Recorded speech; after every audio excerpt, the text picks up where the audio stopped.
প্রাক্তন নগরপালের পুলিশ, কলকাতা পুলিশের নগরপালের নাম নিয়ে নেওয়া এবং ডিসি স্পেশাল বা কোনো একটা এই ধরনের নাম বলেনি, ডিসি কে সেটা বোঝা যায়নি, এই ধরনের মন্তব্য যোগ সাজস কি মনে হয় যে এর পেছনে আমার যুক্তি কিন্তু যেটা আছে, আমি সেই যুক্তিটা আপনাকে সরাসরি যদি বলি আপনি না কেটে প্রচার করবেন তো? একদম ঠিক আছে, আমি তাহলে বলি কথাটা। দেখুন, সঞ্জয় রায় পুলিশের কাছে বলেছিল সে দোষী, এইটা সঞ্জয় রায়কে দিয়ে বলানো হয়েছিল, আমি লিখে দিতে পারি, কারণ পুলিশ তার কোনো প্রমাণ দিতে পারেনি।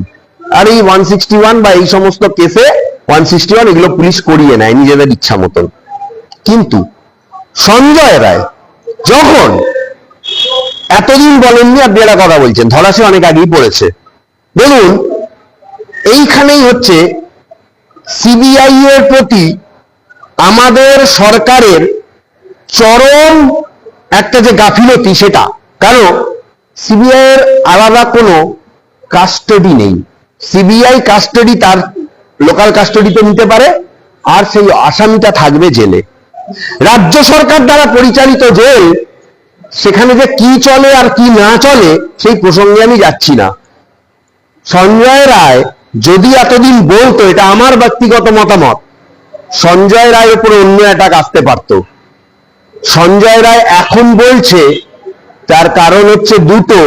এক, সঞ্জয় রায় হয়তো ভাবছে তার বাঁচার কোনো আশা নেই, সে বুঝতে পারছে যেভাবে তথ্য প্রমাণ তাকে ঘিরে ধরছে তার ফাঁসি হবেই, সেই জন্য সে এখন বিভিন্ন লোকের নাম নিচ্ছে তদন্তটাকে প্রতিপ্রকৃতি ঘুরিয়ে দেওয়ার জন্য। আর আরেকটা ব্যাপার হচ্ছে যে সে ভাবছে জেলের মধ্যে সে থাকলেও এখন এই যে একটা আশ্বাস, একদিন অন্তর তদন্ত হবে, একদিন অন্তর বিচার হবে এবং বিচারটা সিবিআই এর হাতে হবে, এতে যদি কিছু তথ্য সে বার করতে পারে।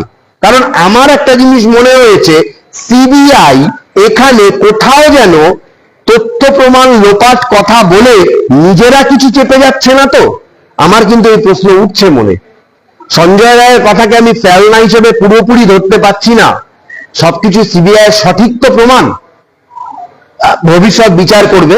সিবিআই কে আরো সময় দেওয়া হয়েছে, সুপ্রিম কোর্টের এখন নতুন চিফ জাস্টিস এসেছেন, 4 মাস পরে মামলাটা আবার উঠবে, আমরা দেখতে চাই। কারণ দেখুন, একজন ধর্ষক, একজন খুনি এইভাবে নৃশংসভাবে একজনকে মেরেছে, আজকে বিশেষজ্ঞরা বলছেন একা সম্ভব নয়, তাহলে ভেতরে আর কে কে আছে? সঞ্জয় রায় প্রাইম অ্যাকিউজড, সেটাতে কোনো সন্দেহ নেই, সে না বললেও সে প্রাইম অ্যাকিউজড। কিন্তু যদি কারো কথায় আজকে তাকে প্রাইম অ্যাকিউজড হতে হয়, যদি কারো কথায় আজকে তাকে এত বড় একটা পাপ তার মাথার উপরে বলতে হয়, তাহলে সে ব্যক্তিও কেন সে ব্যক্তিও, সে সিপি হোক, সিপির যে হোক, সিপির বাবা হোক, মন্ত্রী হোক, রাজ্যের মন্ত্রী হোক, কেন সেই ব্যক্তিকেও, যদি আইন সবার জন্য সমান হয়, দেশের আইন, দেশের সার্বভৌমত্ব, দেশের কনস্টিটিউশন যদি সাধারণ নাগরিকের জন্য হয়, তাহলে একজন মন্ত্রী, একজন এমএলএ, একজন সিপি তারাও দেশের সাধারণ নাগরিক। বিচার যদি প্রমাণ হয়, এই প্রমাণের জায়গাটা কেন কেউ লোপাট করে দেবে পয়সার বিনিময়ে, কেন কেউ লোপাট করে দেবে রাজনীতির বিনিময়ে? আমি এইটাই জানতে চাই। যদি সঞ্জয় রায়ের তথ্য নিয়ে, আমি জানি না কি হতে পারে, কারণ দেখুন কোর্টে তো এভিডেন্সের ব্যাপার। প্রথমেই আমার মনে হয়েছে সঞ্জয় রায়ের লয়ার কিছু ভুল করে ফেলেছে, বা এমন বেশি হাইপ হয়ে গেছে তার লয়ারকে হয়তো সেখানে মুখই বেশি খুলতে দেওয়া হচ্ছে না, এরকম একটা ন্যাক্কারজনক ঘটনা, তার কথা হয়তো ঠিক মতন ভাবে শোনাই হচ্ছে না, এবং সমস্ত প্রমাণ আজকে সঞ্জয় রায়ের বিরুদ্ধে, তার ফাঁসি আটকানোর কোনো জায়গা নেই। কিন্তু সঞ্জয় রায়ের কথাকে আমার মতে উচিত তার লয়ারের একটা এভিডেন্স হিসাবে নিয়ে সঞ্জয় রায়কে সাক্ষী বানানোর জন্য একটা পিটিশন করা, পরের ডেটেই, যদি কোর্ট অ্যালাউ না করে সেটাকে অ্যাপিল করা। প্রত্যেকটা মানুষের অধিকার রয়েছে বলার, তার মধ্যে কিছু সত্যতা আছে কিনা আমি মনে করি সিবিআই সেটা তদন্ত করুক, না হলে কোর্টের কাছে সেই বিচার চাওয়া যেতে পারে, মাননীয় বিচারপতি সেটা বিচার করে দেখবেন। সঞ্জয় রায় অবশ্যই অ্যাকিউজড, এই লোকগুলোকেও ছেড়ে রাখা যাবে না। আমি তো দেখছি আজকে লালবাজারে অনেক কিছু আলোচনা হচ্ছে, মিডিয়া খবর দেখাচ্ছে, তারাও ভাবছে। আমি আপনাকে পরিষ্কার বলছি, ওই পোস্টমর্টেম রিপোর্ট লেখার সময় মেন যোগসাযোগ টালা থানার ওসি আর এই বিনীত গোয়েল, আর এই বিনীত গোয়েল মিডিয়াকে দিয়ে অ্যাটাক করিয়ে দেওয়া, এই অ্যাটাকের পেছনে বিনীত গোয়েল ওই টালা থানার ওসিকে দিয়ে তড়িঘড়ি ওইটাকে করা, ওটা বিনীত গোয়েল পোস্টমর্টেম রিপোর্ট তাড়াতাড়ি রাত্রির বেলায় করা, ওটার পিছনে এই লোকগুলো জড়িত রয়েছে। এবং অভয়ার বাবা মার কথা ভুলে গেলে চলবে না, তাদেরকে 4.5 ঘন্টা টালা থানায় বসিয়ে রাখা, তাদের অভিযোগ না নেওয়া, এবং যখন তারা গিয়ে দেখছেন মৃতদেহের সৎকারের জন্য টাকা দেওয়া হয়ে গেছে, একজন অন্য লোক সই করছে, কে সে? তৃণমূলের লোক, তৃণমূলের কাউন্সিলর। এবং এখানে এইগুলো অনেক প্রশ্ন উঠবে, কেন সিবিআই ছোটখাটো ঘটনাগুলোকে ধরছে না? শুধু তথ্য প্রমাণ আরজি করা লোপাট হয়ে গেছে, তথ্য প্রমাণ এইগুলোর মাধ্যমেও তো বার করা সম্ভব। সিবিআই, আমার মনে হচ্ছে সিবিআই কারণ অঙ্গুলি এড়ানো চলছে। কারণ আপনাকে আমি আগেও বলেছি, এখনো বলছি, হাইকোর্টের অর্ডার দেওয়া লাস্ট 250 থেকে 300 মামলায় 30টা মামলায় তারা সঠিকভাবে রিপোর্ট ফাইল করতে পারেনি, সঠিকভাবে তদন্ত শেষ করতে পারেনি। সাকসেস রেট এই মুহূর্তে লাস্ট 3 বছরে পশ্চিমবঙ্গের কেসের ক্ষেত্রে, হাইকোর্ট অর্ডারের কেসের ক্ষেত্রে তাদের 10%-এরও নিচে। সুতরাং আমার সন্দেহ, সিবিআই এই ঘটনায় আমার মনে হয় কোনো না কোনোভাবে পলিটিক্যালাইজ প্রভাবিত, সিবিআই এই কেসটাকে ন্যায় বিচার পেতে দিচ্ছে না।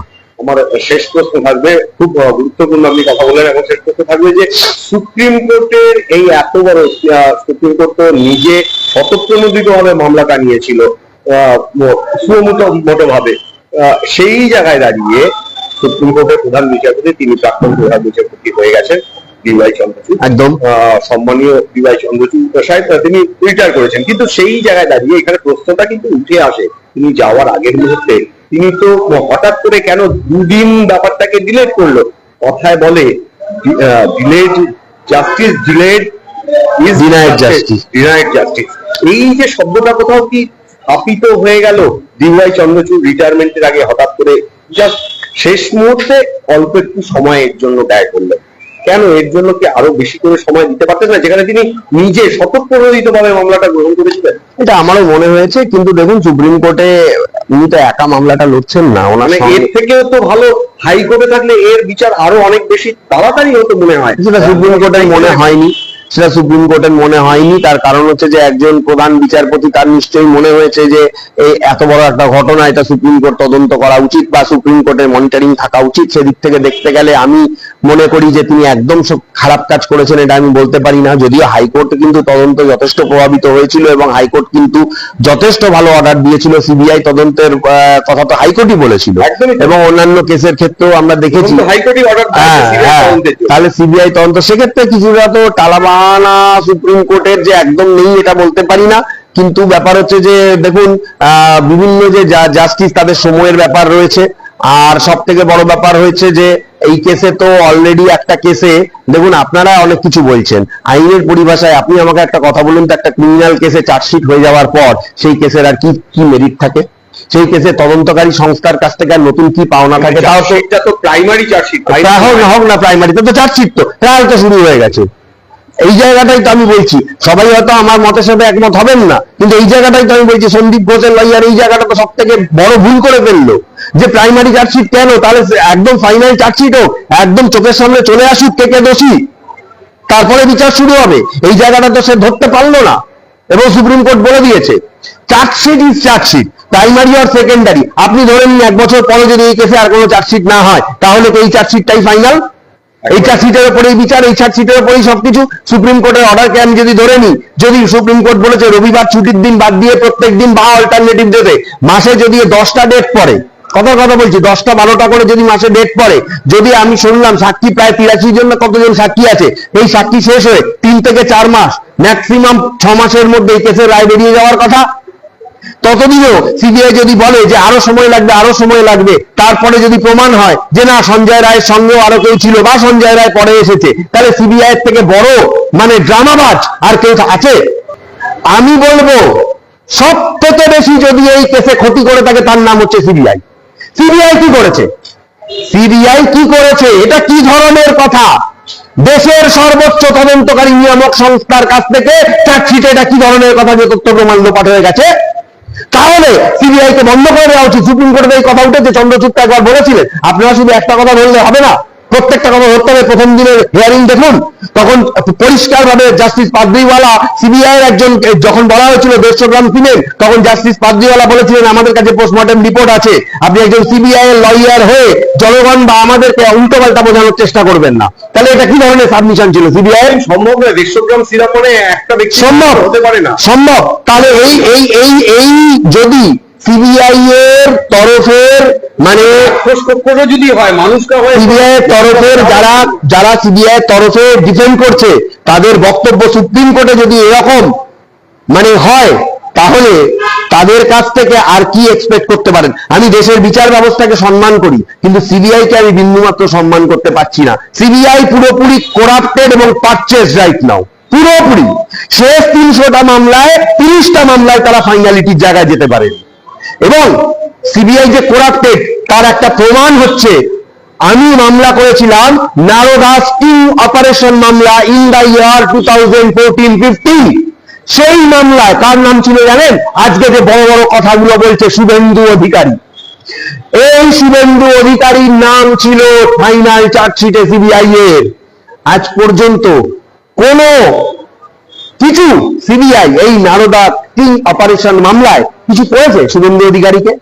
সিবিআই বোঝা যায় পলিটিক্যালাইজ। সারদা নারোদা মামলায় আমি সুপ্রিম কোর্টের দিকে উড়েছিলাম, সুপ্রিম কোর্টের লাস্ট যে জাজমেন্ট, সেখানে অ্যাডভোকেট হিসাবে আমি অন্যান্য এওয়ার্ডদের সঙ্গে আমি ছিলাম, আপনি সেখানে পেয়ে যাবেন আমার নাম। সেখানে সিবিআই কে সঠিকভাবে তদন্ত করতে বলেছিল সুপ্রিম কোর্ট। এই চিফ জাস্টিস তো ছিল না, অন্য চিফ জাস্টিস ছিল অনেক আগে। কি করেছে সিবিআই? কি করেছে? দেশের what is the success rate? CBI কে আমার মনে হয় নিয়ন্ত্রণ করছে বড় কোনো পলিটিক্যাল লিডার বা বড় কোনো পলিটিক্যাল দল যারা দেশ শাসন করছে, এবং তাদের সঙ্গে এই রাজ্যের রুলিং পার্টির ওপরের দিকে যোগাযোগটা অসাধারণ, আর নিচের দিকে লড়াই মারপিট ঝগড়া আপনি দেখতে পাচ্ছেন। এবং এই অভয়ের মা বাবারা এইভাবে সিবিআই এর গাফিলতির জন্য, বিচারের জন্য ঘুরে বেড়াবেন, কতদিনে বিচার পাবে কেউ জানে না।